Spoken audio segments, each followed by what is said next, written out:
Welcome to the Commentary Magazine Daily Podcast. Today is Wednesday, October 8th, 2025. I am John Podhoretz, the editor of Commentary Magazine. With me, as always, executive editor Abe Greenwald. Hi, Abe. Hi, John. Social commentary columnist Christine Rosen. Hi, Christine. Hi, John. And joining us today, Washington Free Beacon editor Eliana Johnson. Hi, Eliana. Now, before we begin, I have to report to our listeners that Eliana is under Barry Weiss-like attack from inside the Washington Free Beacon by her own colleague, the notorious and infamous Biff Diddle. Apparently, Eliana was on a list in Washingtonian magazine of the most powerful women in Washington, which included not only Eliana, but Catherine Marr, the president and CEO of NPR, Caitlin Collins of CNN, Dana Bash of CNN, Margaret Brennan of CBS, Norah O'Donnell of CBS, Sarah Longwell of The Bulwark, Jane Mayer of The New Yorker, and others. And so Biff Diddle reports that he has written to his colleagues the following: I regret to inform you that recent actions taken by your editor-in-chief, Eliana Johnson, have tainted the moral integrity of this institution and jeopardized the personal safety of its employees.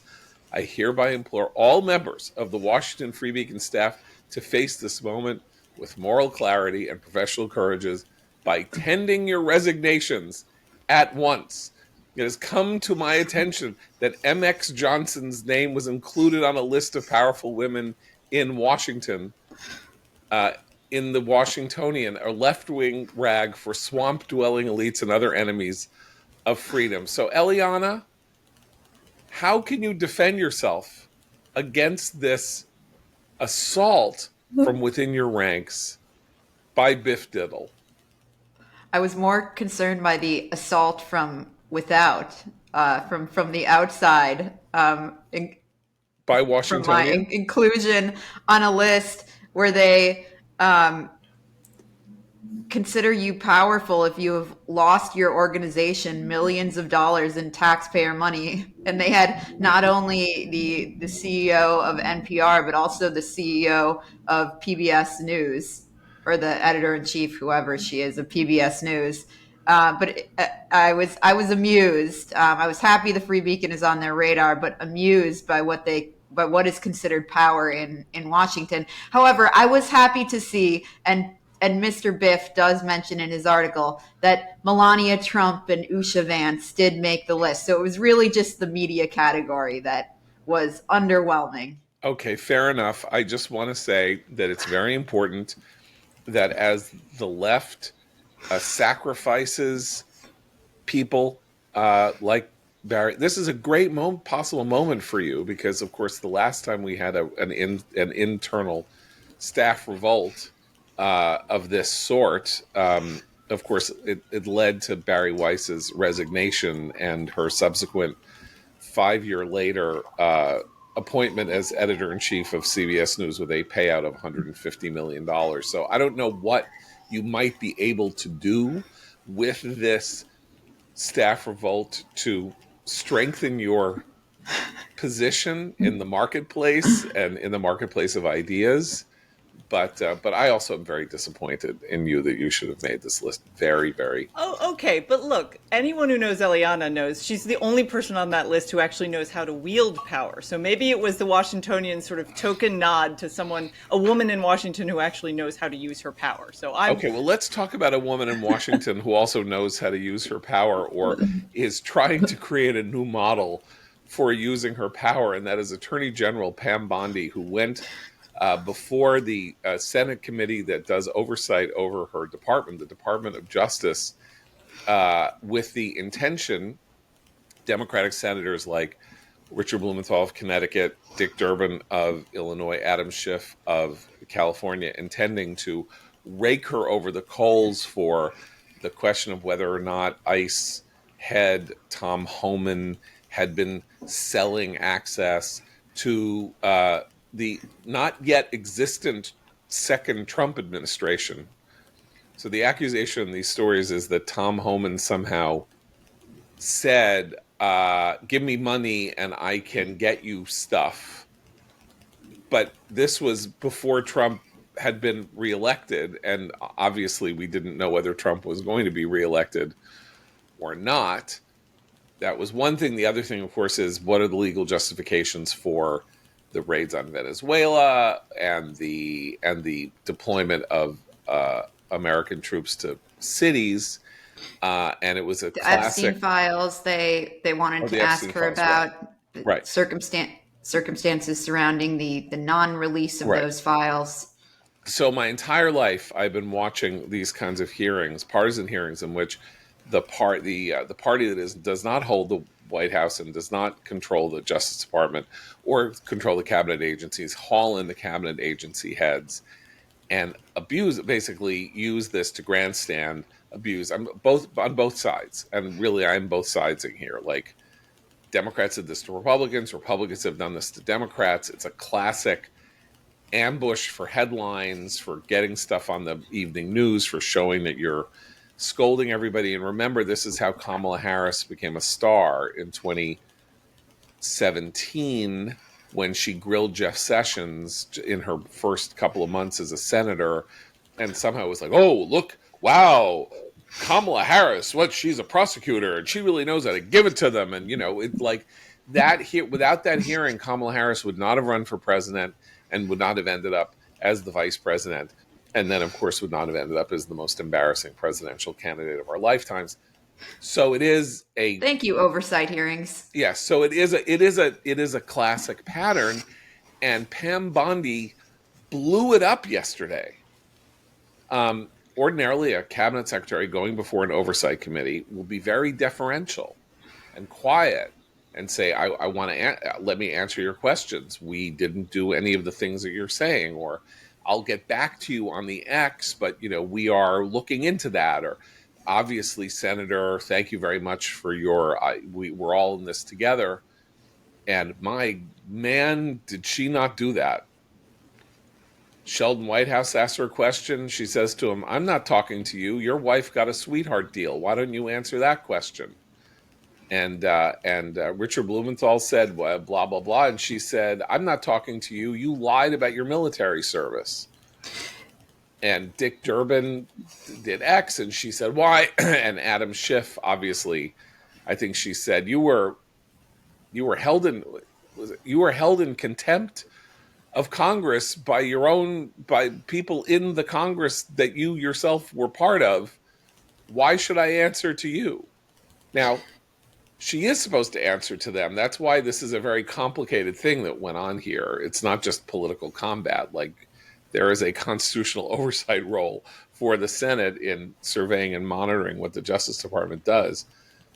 But there was some sweet, delicious tu quoque schadenfreude going on there yesterday that I have to confess, despite my extreme sense that we need norms and this was norm breaking and that's really bad. You couldn't help but enjoy, if you have watched these holier than thou hypocrites for years walking around preening morally while they themselves are unbelievably personally, morally, and financially corrupt. Yeah, so this was interesting, I think, for a couple of reasons. As you say, John, cabinet secretaries are constitutionally required to appear before Congress and before the committees that have constitutional oversight responsibilities for the various departments. And they spend a lot of time, typically, preparing for these hearings, and they go in with the intention of answering the questions posed to them by the lawmakers on the committees. Bondi, by contrast, clearly went in with a set of attack talking points. And for those of us on our side, it was amusing to hear her say, to Richard Blumenthal, you lied about your Vietnam service. But at a macro level, and we saw this previewed a bit in Kash Patel's appearance before the committee. This did seem to me like an informal but significant expansion of executive power, and that the administration is saying to Congress that oversight is dead. We're not going to answer your questions. We're not even going to pretend to answer your questions. And that does seem to me like a pretty big deal.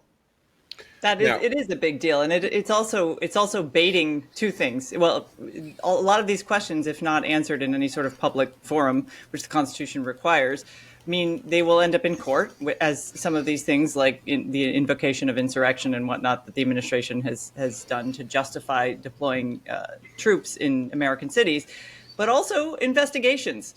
So if you go before Congress and basically act like you're on a cable news show, as she did, but you are probably the least independent attorney general that the country has seen in a while, and who was publicly berated on in a Truth Social post accidentally made by the president. She doesn't have an instinct for self-preservation if she behaves this way, because they're going to be investigating all of these questions, as they should. I mean, the one question I would have liked to have heard her answer was, where did the 50 grand go that Homan's got? I mean, I guess that she just pocketed it as a consulting fee. But some of these questions, even issued as they were by, as you say, John, morally grandstanding, preening members of Congress, are still legitimate questions, and the American people would like some answers about that. And I'm glad Eliana brought up the Epstein case, because that's an area where Bondi really has misplayed her hand with the MAGA base, because they're very upset with how she's handled that over the last few months. I liked it.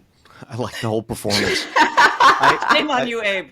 Yeah, I take the point about this, being constitutionally obligated to happen. But the truth is, during these hearings, lawmakers for a very long time have sounded like cable news hosts. That's totally true. While whoever's being grilled is trying to sort of do the official thing and not sound like cable news hosts. So it's this is a bit of a taste of their own medicine, and this is fitting with the comportment of the administration. This is their attitude in general. It's like, it's Donald Trump's witch hunt.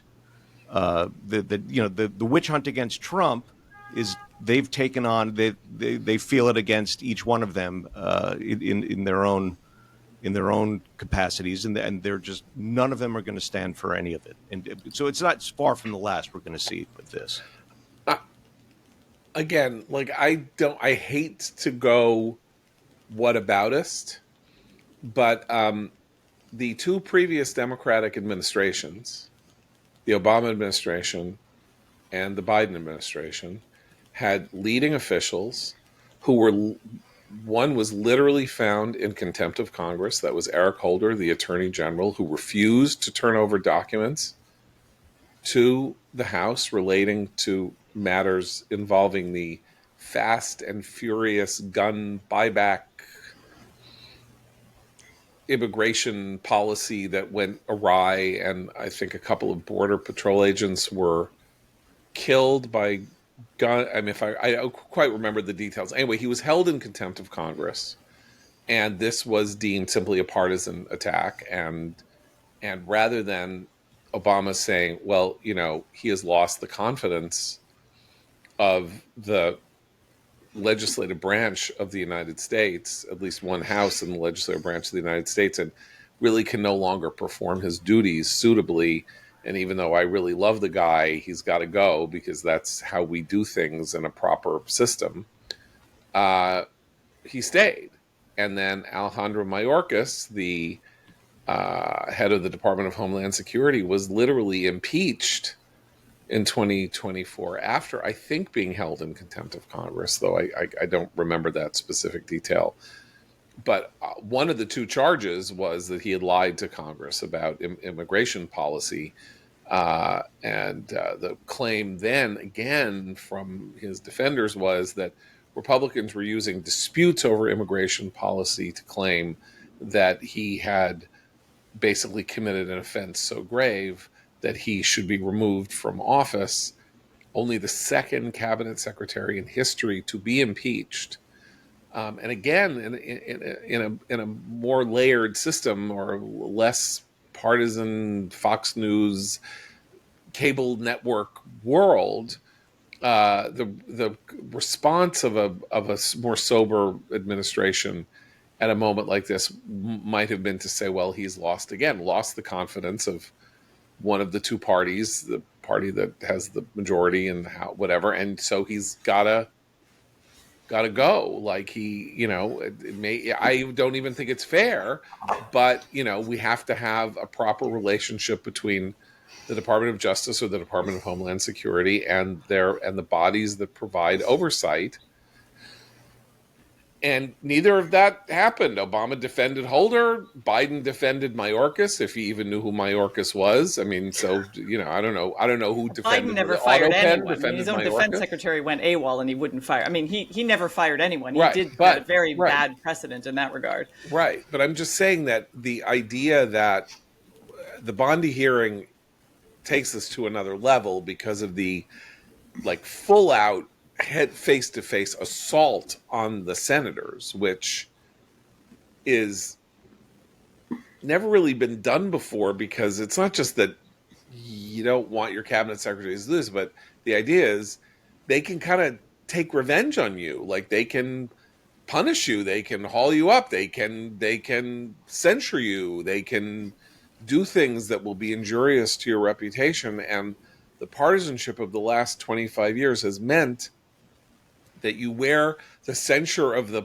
party that is opposite to you as a badge of honor. You use it to raise money. You use it to get famous. It doesn't shame you, or you feel like, oh my God, I'm only the second cabinet secretary ever to be impeached.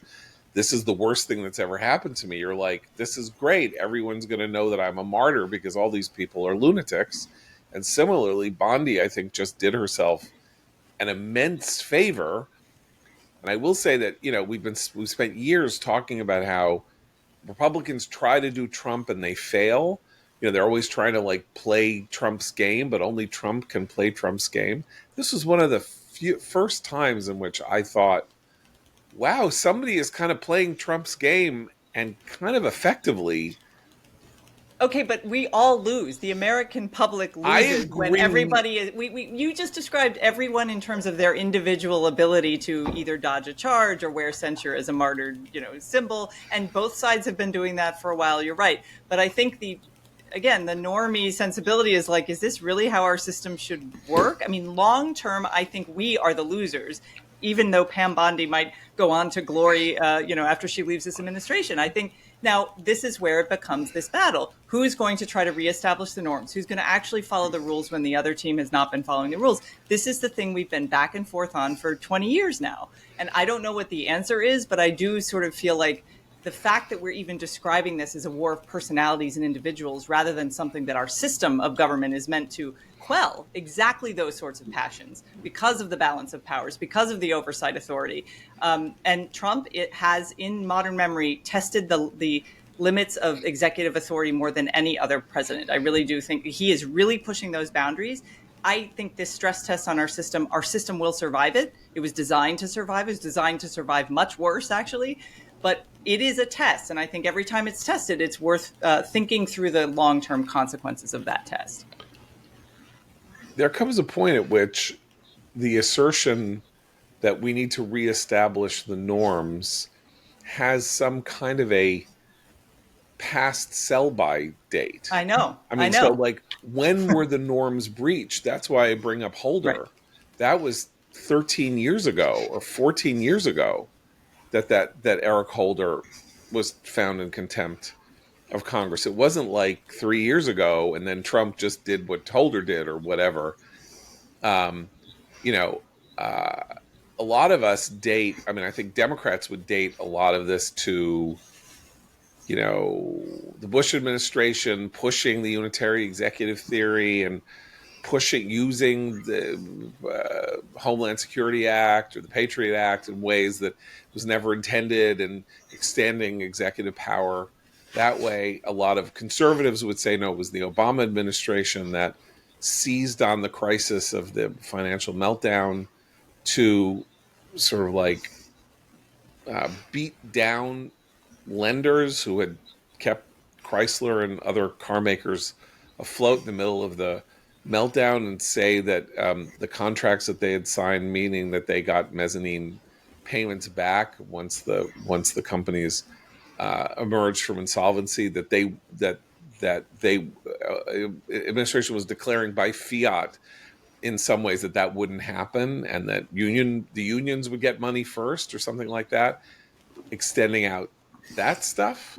And so I don't know when the norms in the 21st century existed per se, or at least in everybody's mind, everybody else has violated norms so grossly that it's already changed the nature of the balance of power between the executive and the This is the norm now. The argument is these are the new norms. Those old norms are done. That's the old conservative sensibility, and that's gone. So we now are operating from these new norms, and that may very well be the case. All I'm saying is that a pretty significant portion of the public isn't on board with that being the new norm yet. Maybe they will be in a generation, but that's where I think the tension often arises among the sort of true MAGA believers, the people who voted for Trump this second time around, and where we're headed in the next few years in terms of 2024. That's the thing. I mean, 2028. Even though I enjoyed it, and I see the sort of justice in it, the problem is that it's true that ideologically people say, well, pendulum swings back and forth, and it does and it will in terms of the governance of this country. But conduct is not like that. It kind of heads in one direction. And if it's not just a stress test, it's a step along the way. The boundaries will be further pushed, and they will continue to be further pushed. And that's a little, discomforting. I'm not sure how much further the boundaries can be pushed than the President of the United States deploying troops from Texas into Illinois to deal with what he deems a national security crisis that involves crime in a single urban setting that constitutes insurrection. We all know, I think everybody listening knows, this is not insurrection. That, Chicago gang members shooting each other does not constitute an insurrection against the United States, nor including even the most repulsive behavior of Antifa in Portland does not constitute an insurrection against the United States that is an attempt to bring down the government of the United States, which is where the Insurrection Act gives the president these powers to deploy the U.S. military in domestic settings if the government is in danger of falling. That is a stretch beyond belief, and they haven't done it yet. They haven't invoked the Insurrection Act, but they're playing games with it and talking about it. He's using the term insurrection, but not actually invoking the policy. And he does this a lot with this National Guard standoff stuff. He says all of these very hyperbolic things, the Department of War is going to be tested there. He says in front of all the generals, we're going to send military to cities. He says it, but then the policy is quite different. And I think the difference between the rhetoric and the reality is where the courts are going to decide on a lot of this, obviously, because most of this is going to be decided in the courts. But in the meantime, it's not as if, look, he's absolutely right about the crime problems in Chicago. I mean, he's been right, and Republicans have been saying this stuff for years. But if you want to solve that problem long term, you don't just send the National Guard for a few weeks. Now, in D.C., it's different because so much of the city is federalized, and we have a different status than a lot of other cities. But he is provoking his political enemies. Everybody knows this. He's doing it very well, and they're responding exactly as he hoped. But that's not going to solve the long-term crime problem in Chicago. Right. I mean, I think there is an idea that you use a battering ram. If you have the sort of the forces that don't want to change policy on crime in Chicago, in the coming probably new mayor of New York, obviously the mayor of Portland, the governor of Oregon, all of that, and they are sort of creating this phalanx against proper law enforcement and against the idea that, criminality needs to be punished, not only to save people from the criminals so that they won't go back out on the streets and do more, but also to sort of deter others from taking it up. That depending on how successful that phalanx is, a battering ram is necessary to shatter the defense and see if there's a way to break through it and make policy differ. The problem is that these arguments have been proffered in elections in the United States, in Chicago, the last mayoral election, in New York right now, and other circumstances. And the people who live in these municipalities are choosing the person who's soft on crime. They have self-rule. They're in a polity that has its own laws, local laws and all of that. And they're choosing to have these regimes in their own cities and are going to have to deal with the consequences of it. I mean, that's where we start getting into things that seem very anti-conservative or unconservative, right? This assault on federalism. As I say, the weird thing about using the National Guard from one state to move to another state, which seems some kind of crazy assault on federalism, in my, particularly from Greg Abbott, the governor of Texas. The governors of Texas have this weird nationalist, extreme federalism, like they're they're anti-federalist, but they don't want, Rick Perry wrote a whole book about how the Federalist Papers were bad, but they believe that that's because they should not be restricted in their ability to do things at the local level. But that wouldn't mean sending troops to Illinois, which he just said he would approve doing.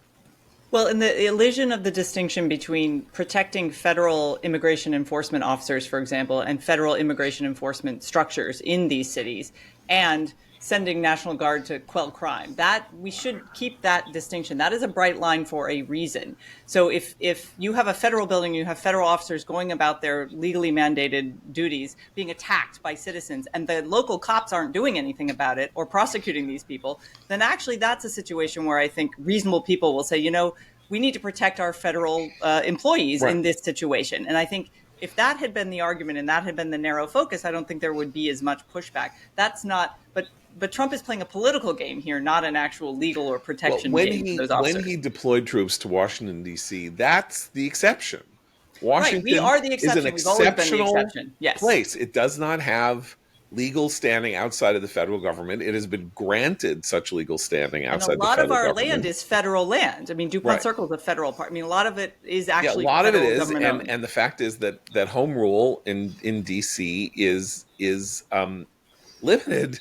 The Constitution created the federal district for the housing of the federal government without it being in any state.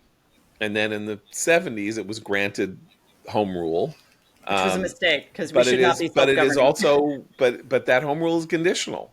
And there are all kinds of ways. And that's when Muriel Bowser, the mayor, after like having a temper tantrum when it first started, kind of like somebody took her off in a corner and said, Trump's he's really kind of allowed to do this for 30 days if he wants to. That's what the law says. But that's not true about Chicago and Portland. I've lived here for more than 30 years, and the other reason she did that is because he solved in a month a crime problem in certain parts of the city that had existed for decades, and I think she benefits from that entirely. There's no downside for her on that. Right. However, like I was reading a left-wing site last night. It's one of these. This is not a drill. It's crystal knocked or whatever. Referring to Trump's military invasion of Chicago. Now, I'm sorry, but I don't even know where to be. J.B. Pritzker, the governor of Illinois, kind of has used the same language as is Brandon Johnson, the mayor of Chicago. And whatever it is, it's not a military invasion of Chicago to have National Guard troops deployed in streets at times of crisis. Like this happens if there's a flood. you deployed the National Guard to help preserve order because all the traffic lights are down. So you can bring in the National Guard to like help direct traffic. But the National Guard has to be invited by the governor. That's the difference here. Well, Right. John, you and Christine are making a distinction between deploying the National Guard to the streets of DC to help deter crime and deploying the National Guard to places like Portland and Chicago, or deploying the National Guard of one state to the National Guard of another state. The president's political adversaries have precisely the same response to the deployment of the National Guard in all of these places, whether it's justified or whether it's not justified, because they are outraged by his drawing attention to the matter of urban crime and to his conviction that something should be done about it. There was exactly the same response to the deployment of the National Guard in D.C. You'll recall the New York Times and its phalanx of reporters pointing to the deployment of Guard troops around places they insisted there was no crime. And I do think it's worth talking about for 1 second their insistence that violent crime in D.C. had been declining for decades, and the numerous fact checks on the president's claims that crime in D.C. Had been rising. And now the Free Beacon covered, whistleblowers inside the D.C. Police Department saying crime had been misclassified, that higher level crimes had been misclassified to hide the rise in violent crime. And now we get an expose in the Washington Post saying that dozens of police officers in the DC Police Department are blowing the whistle on this. And I'm just going to guess. And you say you're not one of the most powerful women in that those fact checks are not going to be revised. And I think that this is one of the reasons that the media is discounted, and that opponents of the president are discounted, is because these distinctions simply are not drawn, and that the reaction is the same, whether he's justified or not justified, when he's rightfully drawing attention to real problems in America's cities that people are tired of living with. Right. However, once again, the problem you face in this argument is that in each of these cities in the last 4 years, the public has been asked to validate or turn away the governing party that worked to create the conditions of lawlessness, and the voters chose not to turn them out. I mean, that's just the fact of it. So you vote with your feet if you're somebody who finds Portland unsustainable, like anywhere else in the.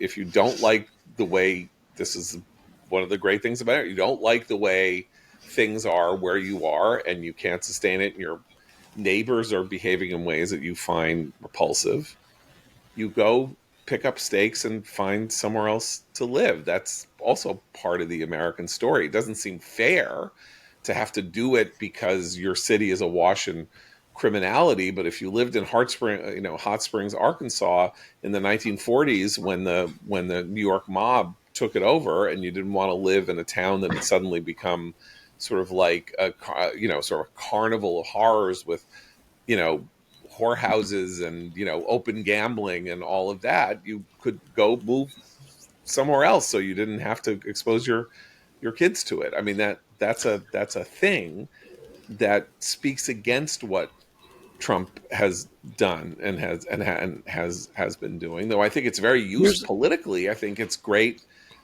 that all this is being exposed for public argument. It's the decision to turn the argument and then make it flesh, I guess, that is what is alarming to.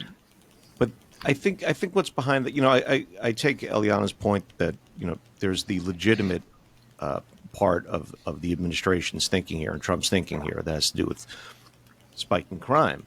But another aspect of this is that Trump and the administration is thinking, look, they're going to call me a dictator no matter what I do.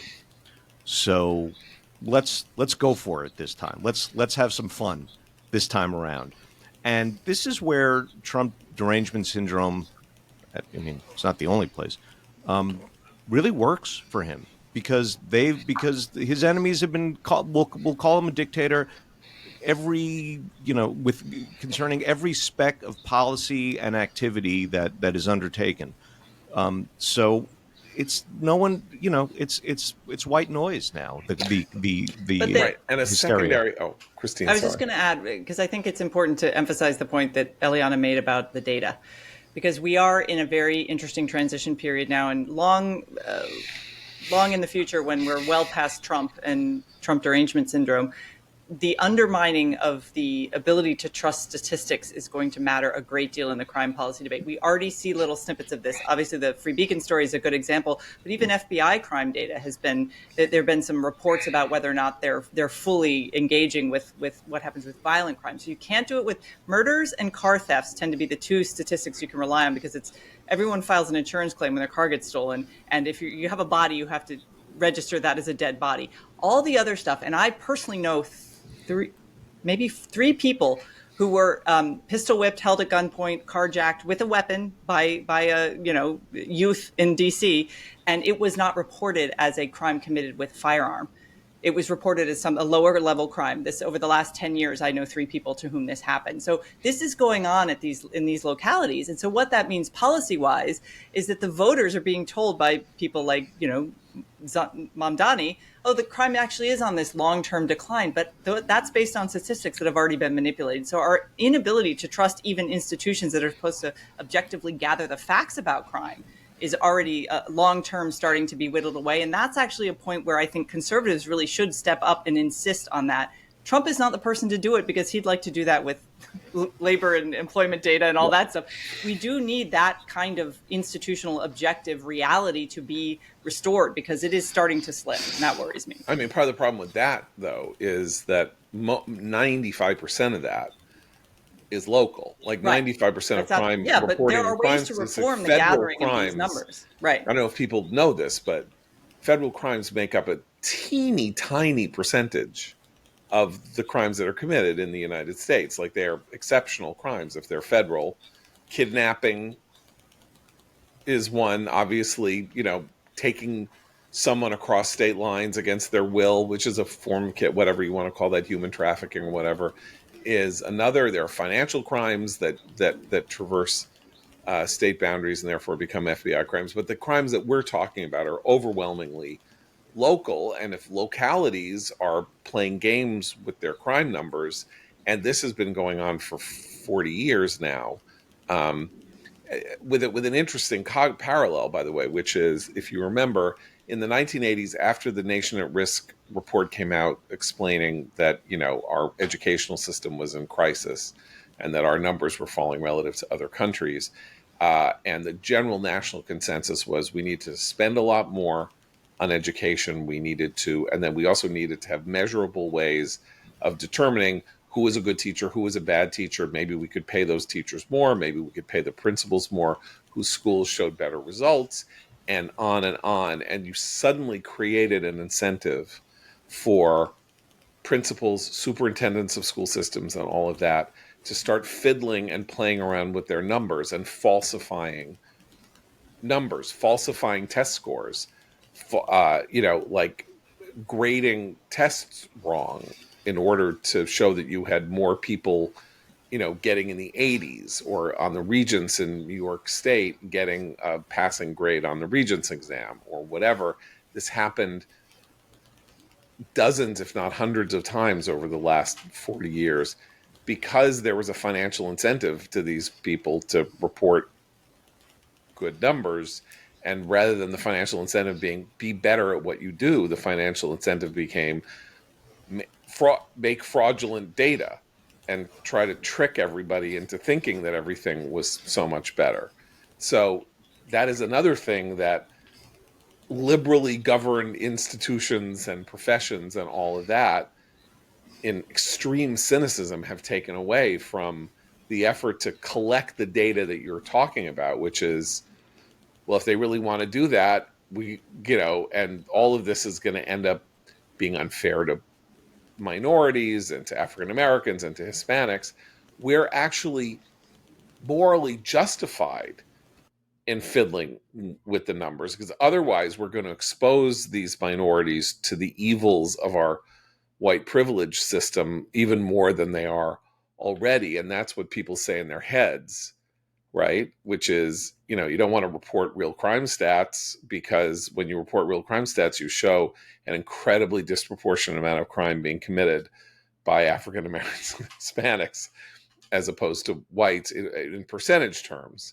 And so that became the effort to sort of quiet that down and hold it down was a real major thing. Let's talk about something else that we're quieting down and holding down in the United States, even after 2 years after October 7th and the anti-Semitism spike, which is we're still in this mode where people show themselves to be who they are and are like taking violent actions against what appear to be Jewish institutions and Jewish people, and the authorities say, gee, I guess we'll never know what possibly could have motivated such a person. And Eliana, we have such a case,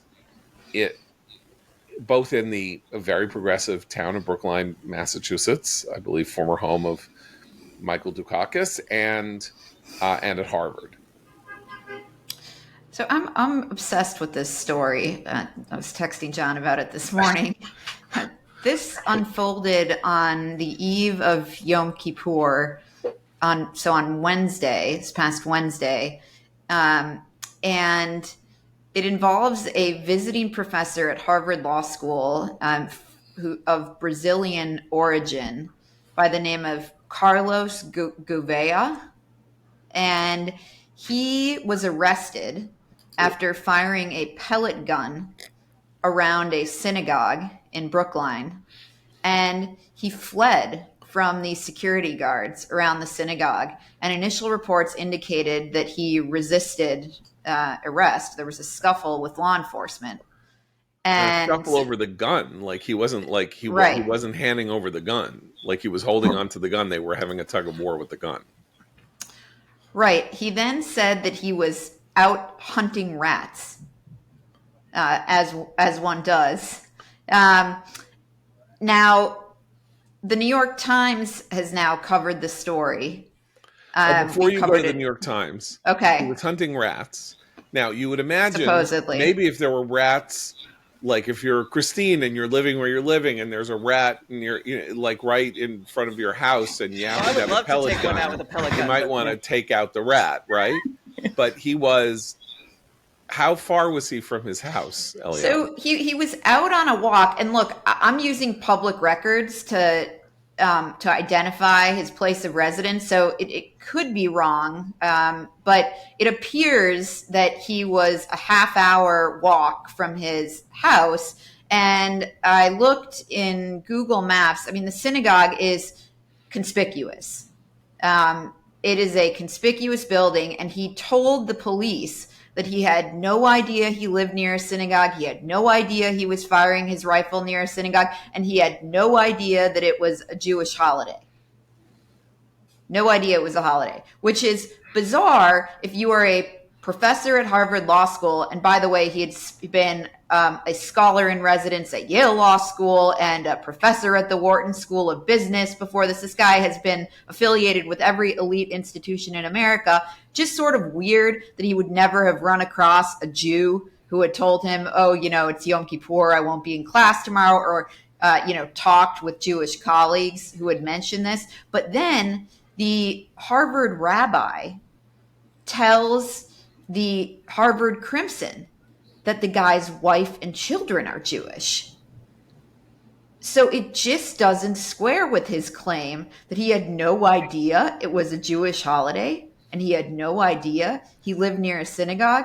So something is just not right with this story. And Harvard immediately placed the guy on administrative leave. By the way, it's illegal to fire a pellet gun in public. I guess we left that out. And the guy led the charge in Brazil to pass their gun control law. He's The a other big thing is, DEI crusader, of right. course. He's affiliated with every, brown, black, green, crusading for every possible left-wing cause. All of his academic work is for, the appropriation of private property and this, that, and the other. All his work funded by the Ford Foundation and Can his, I talk about the think work tanks for the work, et Ford cetera. Foundation? Because Yes. from the Free Beacon story that Andrew Kerr published this morning, I learned something new. I thought that I had heard of all oppressed peoples on the planet Earth, but here is the paragraph about Gouveia also serving as the CEO of the Global Law Institute. Let's just have something chill your blood right there, just with the Orwellian name there, the Global Law Institute, a Brazilian organization that has received at least $250,000 from the Ford Foundation since September 2022 to fund a program dedicated to, quote, training young Black, Brown, Indigenous, and Quilombola researchers. Quilombola, What is Quilombola. it? What is it? Like, what is It's that? obviously must be a Brazilian or Brazilian, like a South native. American tribe of It's like some something a sort. mosquito gives you. What But is it's a that? new. Now we have a new Q we could put in the LGBTQ list, maybe. I don't know, but my guess is that the Quilombola. I've already closed the thing, so I can't remember what it is. But I'm glad to know that there's fertile ground to go to the Ford Foundation. Just find some tribe somewhere, say you're going to train someone from that tribe, add it to Black, Brown, Indigenous, and whatever, and you're off to the races with your grant, man. This is really everybody go to ChatGPT and ask what are the most obscure tribes in the world, and start writing up grant proposals to train them in global law. I mean, that's just a gimme. Obviously, Ford Foundation has $10 squillion to give away every year. Here's your shot. If you're bored with your job at Starbucks as a barista, I think you got a real shot here at making your way into the NGO community. Quilombamba, boba. So there, I looked it up because Oh, I good. really I'd never heard this Yeah. word before. You uttered it a moment ago, and they are the historical descendants of formerly enslaved Brazilians of African descent who fled, and so that I guess it's that group. I guess they still have protected status of some sort or seek But protective status. but if we are referring to them These in are what like hundreds sounds of years like ago, former right, but enslaved. if we're referring to them in what sounds like a Portuguese derived word, isn't that just enslaving them all over again to the slavers' language? Don't they need another name that's more appropriate? Can I redirect you guys for a second? Yeah, please. Please save us from Or do you ourselves. want to stay on Quilombola? I was struck in the New York Times by a couple things. So the New York Times has written this up, and the reporter of the New York Times piece, Vimal Patel, put side by side in his piece the statement of law enforcement officers that this guy Carlos Gouveia did not know it was a Jewish holiday, and the statement of the rabbi that he is married to a Jewish woman and has Jewish children, and simply doesn't raise any questions about this. Doesn't raise any questions for the New York Times reporter. It's left to the reader to wonder, geez, can both of these things be true? Which is what I wondered when I read the piece last night. Second, the Times reporter assures us that law enforcement officers say that this attack was not motivated by anti-Semitism. And that is followed by the statements of the rabbis, the leaders of the synagogue, Temple Beth Zion in Brookline, reassuring congregants that this attack was not motivated by anti-Semitism, and by the Harvard rabbi saying, essentially, let me find what he says here. It's at the end of the piece. This man is married to a Jewish woman and has Jewish children, and it's absolutely nothing to do with targeting the Jewish community, the Harvard rabbi says. And if you contrast that to the coverage of the Charlie Kirk assassin or any of these other guys where they say authorities have not yet determined the motive. Here, they have determined it is not anti-Semitism. And I just want to say, I'm not sure yet. Something doesn't add up here. Okay, I want to talk about the synagogue for a second, because I'm on the website of the synagogue, TBZ. Okay? TBZ in Brookline. The Google image shows a big BLM sign outside. Shul. Yeah. Okay, now first of all, if you're going to use the word shul, you don't need the word Jewish. That's like saying an independent Catholic, an independent Islamic mosque. I mean, shul is Yiddish for synagogue. So I don't really think there's such a thing as a non-Jewish shul, but whatever. But it's very striking, the word independent, because it will give you some guidance as I read this to the ideological makeup of the synagogue and the leaders who are buying into the idea that we shouldn't make too much of the possible anti-Semitism here.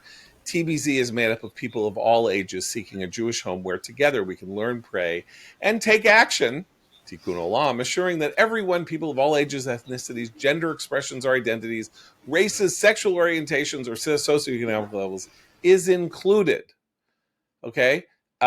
Joyful participatory worship, meaningful Jewish learning, spiritual growth, and acts of social justice. Okay? Populated by an extraordinary mix of passionate people. We are families, solo parents, singles, and those on single life paths, newlyweds and longtime couples, college students, members of the LGBTQ community, newcomers to this land, people of all different ability types, interfaith and multicultural couples and families, Jews by choice, Jews of color, seekers of all kinds. They do not want to say that an attack on their shul is anti-Semitic, because they are all that cohort of people in the polls where there are 20% of Jews who vote for Zohran Mamdani. Not that they're in Brookline, so they're not going to vote for Zohran Mamdani. Am I stereotyping them by saying this? No, they're stereotyping themselves, and you have Harvard, which has no interest in surfacing the possibility of a charge of an anti-Semitic act being performed, a violent anti-Semitic act being performed by somebody on their, in their teaching community. What's going on with her, with the Harvard Hillel rabbi? I don't know. I'm disturbed by that. Not the first thing that's disturbed me about him, and this synagogue that you can understand why the very progressive people in Brookline and the people at the synagogue would want to downplay this, because they don't want to create conditions of Islamophobia and particularly on in a terrible time like this. I'm not persuaded by the weird cloak of innocence they try to hang over this guy by saying his wife is Jewish. Anytime that happens, I think of that crazy Seinfeld episode. Remember Bryan Cranston had the repeating role as the dentist who the anti-dentite. Yeah, so he becomes a Jew just so he can make anti-Semitic remarks and have no one hold him accountable. Yeah. So I always think of this when they're like, well, it's fine. I'm sure he's not anti-Semitic. His wife is Jewish. Well, that doesn't tell us, is she practicing? Is she observant? That should never be used as a statement of fact against the idea that might have been a motive. Eliana just sent me a picture of the synagogue, which looks like Independence Hall. I mean, well, it's John, not you got to zoom in on a side street. There's a big Black Lives Matter banner. Yeah, there's a big and it's also basically, like I say, it's the size of it. It's not oh, there's just a shul tucked in there somewhere on a side street. Like, this is the most prominent building in Brookline, practically. Uh, just to let you know, it's got a beautiful open, sort of like four door columns entryway. So the world in which we are still 2 years after October 7th saying, gee, I can't imagine why anyone would shoot a pellet gun next to a synagogue. Gee. Well, and Wow, after yesterday's very public protests celebrating what Hamas did on October 7th in many of our major cities, including New York, we certainly shouldn't be trying to give the benefit of the doubt to someone who's shooting up a synagogue on the holiest day of the year. The Times also goes on an aside saying, Brookline really does have a horrible rat problem. Statistics show that rats, the rat population has grown 300 to 400% over the past, whatever number of years. But I think it's also important to note that Harvard is at a standstill with its negotiations with the Trump administration, and for for a public incident like this to happen is not great, or to get on the president's radar. With confirmation that it was motivated by anti-Semitism, I think would throw sand in the gears of negotiations that Harvard is keen to reach a deal. Like, they're in a bad spot right now. I have another larger point. Let's say that our friend, the rat hunter, immediately suspended by Harvard, and the police saying they don't know if it's anti-Semitism, having tussled with the cops over the gun. I'm now literally going to just make up a scenario here, which is that he had a psychotic break. Something happened. He had a psychotic break. He's walking around Brookline with a pellet gun, shooting, he's going to shoot at things, says it's a rat, says he's, did whatever, doesn't know that there's Yom Kippur, but he's also, and Harvard immediately is like, put that guy on suspension.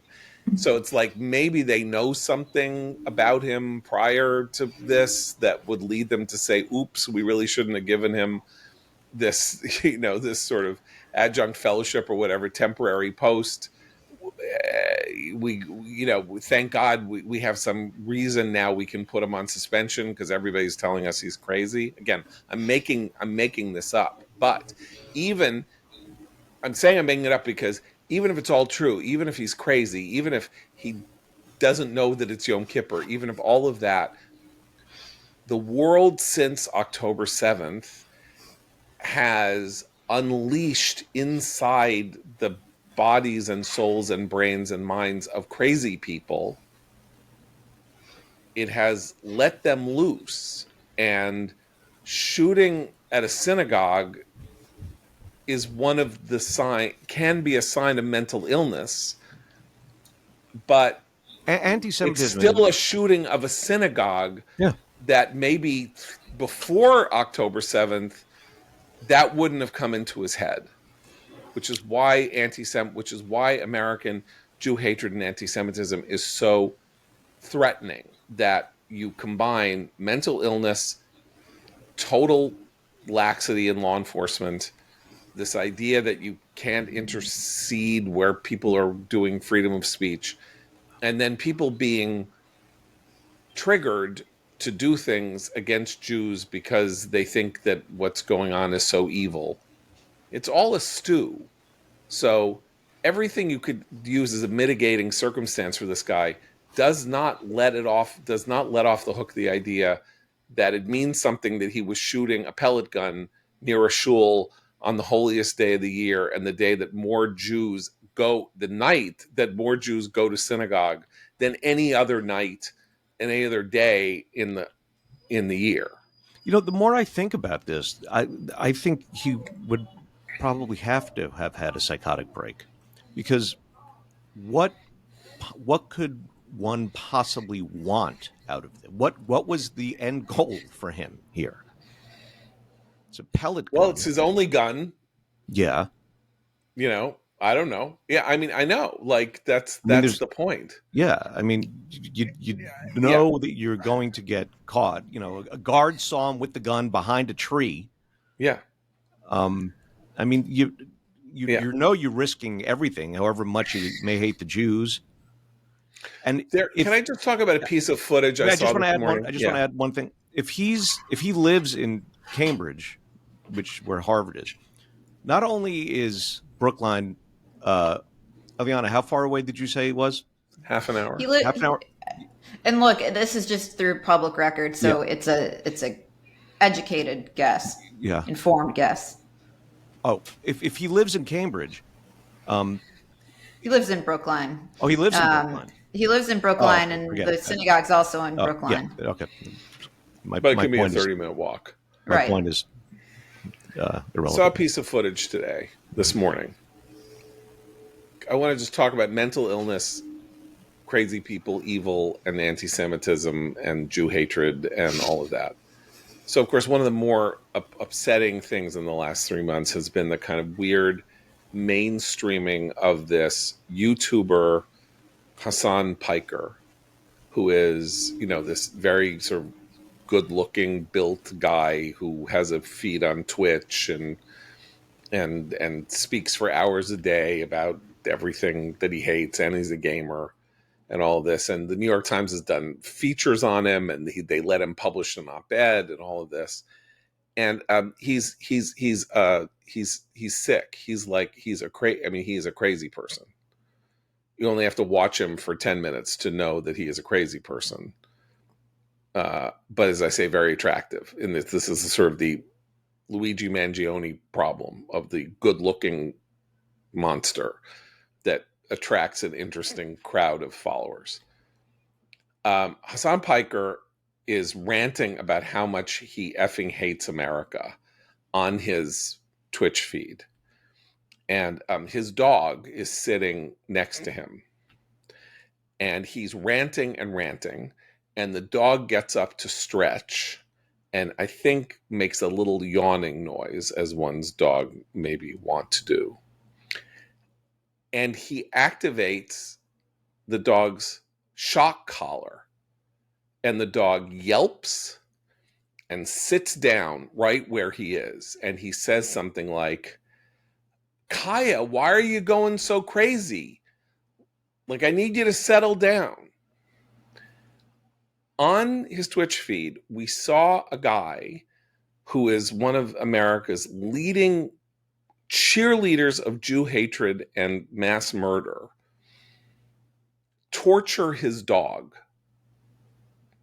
So he's sick. He needs treatment. He needs to be involuntarily committed. Torturing animals is the act of a psychopath. But that's not an excuse. The point is that anti-Semitism and Jew hatred combine very nicely with psychopathology and always have, as as the leading killer of Jews in history has indicated. And I only bring that up to say that we're always being given some weird excuse for the behavior of somebody who does something untoward that involves their mental health. And it's not that we don't need to take consideration of their mental health, and the courts are there to deal with that as at will. But what all these things have in common is what our friend Noah would have called a permission structure that starts broadening out what it is that people are supposed to do to fulfill their sociopathic, psychopathic, schizophrenic voices, and Jews being there to be acted upon to deal with this. I just to add a little color to the Hassan Piker story. Not only has he been flattered and praised by media outlets, unexceptional as he is, he's quite wealthy. And when he shocked the dog, he was literally ranting about how much he hates the country he lives in, that has granted him wealth, prestige, power, all of these things. And he is a sort of cultural hero on the left. He's very big among, they hope that he would become the left's answer to Joe Rogan. After the last election, the left was looking for some sort of podcasting bro who could fill that void for them. He was the one they settled on. And this entitled, spoiled man baby, who is, I'm sorry, he's not that attractive. The fact that he can sit there ranting about his country and how much he hates it, lives in California, and complaining about his internet connection, and then casually shock his dog. Sorry, as a dog owner, I mean, he'd lost me long before this, but that's it. I mean, that's unacceptable. And you're right that, people who don't mind inflicting pain on helpless animals do tend to have some sort of pathology in their psychological makeup. But we should recognize that this is who the left has been trying to prop up as a cultural model. It's important. Just as the left is trying to prop up Eliana Johnson. Well, I do think that's she will show really. I do think that's really important. And John, you mentioned his profiles in the New York Times. He got a huge profile in the New York Times where his advocacy for the Houthis in Yemen and for Hamas was whitewashed, and he was called, liberal or left wing, and that part was left out. The Free Press then highlighted it. He, just this past weekend, was interviewed by Ross Douthat, which does have a sort of, I think, normalizing effect on it, though I will say I haven't read the interview, so which I will go and do now. And he was given the pen to write an op-ed after Charlie Kirk's death because Kirk was supposed to debate him. And the Times decided that this was the person to eulogize Kirk afterwards. So that, the so-called paper of record has gone a long way to mainstreaming this person. And partly I want to say, look, they should highlight how actually pro-terror and, he is like the media version of Mamdani. And they shouldn't whitewash him. But this is actually the face of the young New York City left. And in that sense, it is useful to call attention to him. But we should get an accurate picture of who he is in the media. Absolutely. By the way, you mentioned Mamdani. Part of the reason that the left liberal media needs to defend Piker is because Mamdani would not renounce him. Well, there we have it. We have dog torturers, Harvard professors. We are on brand with morosity today. It is a morose time, and again, this I think goes to the problem of Christine's evocation of norms. We're living. We're just in open field, Calvin ball here in terms of our culture and our society and what is a world without guardrails or boundaries or anything that is even remotely deemed acceptable or unacceptable. And the effort of the left to define these boundaries over the last 10 years to exclude people like us and say that we are no different from the most extreme versions of right-wing thought or something like that, and we should all be deplatformed, and Barry Weiss should be fired, and all of that stuff ended up failing and in fact boomeranging. But of course we're still left with no guardrails. I mean, it's good that they weren't able to establish those guardrails, and after they ruined a lot of careers and ruined a lot of lives, that period seems to have come to an end.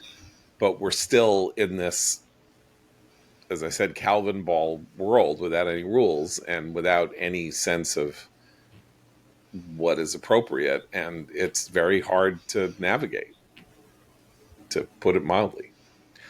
Eliana Johnson, despite your absolutely shocking position in the world of left-wing suck-uppery to powerful women in Washington that has led to this totally understandable staff revolt against you, in a piece that I'm sure you had some role writing. I'm just going to guess, along with our friend Mike Goldfarb. Anyway, funny, hilarious Eliana Johnson takedown in the Washington Free Beacon. You should all go read. By the Ombudsman, all staff must resign. That, as well as the remarkable piece of reporting about by Andrew Kerr about the rat hunting Harvard law professor weaving his way through America's elite institutions. It's a banner day at the Free Beacon. Thank you for joining us. Thank We'll you. be back tomorrow. So for Christine and Abe, I'm John Podhoretz. Keep the candle burning.